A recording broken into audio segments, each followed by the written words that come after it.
Assalamualaikum warahmatullahi wabarakatuh. Di sini kami akan menjawab beberapa pertanyaan dari mata kuliah Pendidikan Bahasa Indonesia di SD. Yang pertama yaitu hakikat bahasa dan pembelajaran bahasa. Bahasa pada hakikatnya adalah lambang bunyi yang bersifat albiter yang dapat digunakan untuk komunikasi baik secara personal maupun komunal. Sedangkan pembelajaran bahasa Indonesia dapat diartikan sebagai serangkaian aktivitas yang dilakukan siswa secara terus-menerus dan berkelanjutan untuk mencapai keterampilan bahasa tertentu. Pelaksanaan pembelajaran ini hendaknya dibuat sesuai dengan pemahaman siswa terhadap bahasa. Yang kedua, pengaruh penguasaan bahasa pertama dalam memahami materi di kelas. Bahasa pertama anak berpengaruh besar dalam memahami materi di kelas.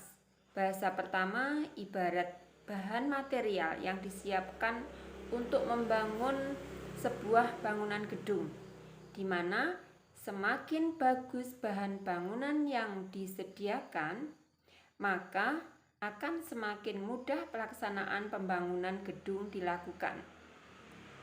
Penguasaan bahasa pertama sebagai bahan material dalam memahami materi belajar di kelas, baik mata pelajaran bahasa Indonesia maupun mata pelajaran yang lain.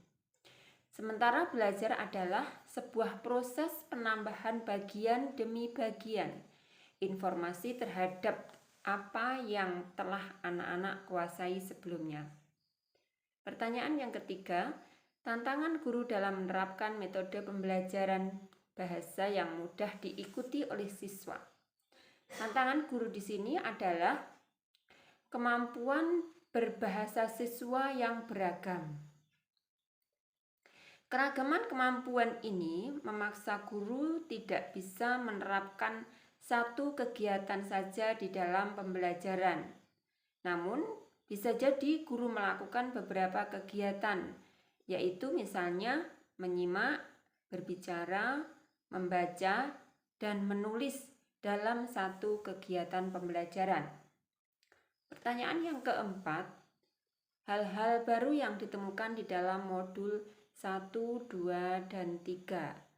Yang pertama, bahasa memegang peranan penting dalam kehidupan dan proses belajar mengajar, di mana setiap pembelajaran memerlukan penguasaan bahasa yang baik.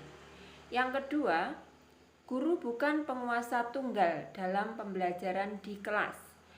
Guru bukan satu-satunya sumber informasi dan penuang informasi yang beranggapan seolah-olah siswa ibarat gelas kosong yang mau diisi. Yang ketiga, pentingnya konsep, pendekatan, metode, dan teknik dalam pembelajaran bahasa sebagai upaya guru agar siswa aktif dan suasana belajar menyenangkan. Pertanyaan yang kelima yaitu kaitan antara modul 1, 2, dan 3. Pada modul 1, mempelajari konsep bahasa, penerapan pelajaran bahasa, di mana ini merupakan modal untuk mempelajari proses pengenalan dan pembelajaran bahasa khusus pada anak usia SD, yang ini dibahas dalam modul 2. Sementara pada modul 3, mempelajari strategi pembelajaran bahasa Indonesia yang bisa kita terapkan di kelas. Terima kasih.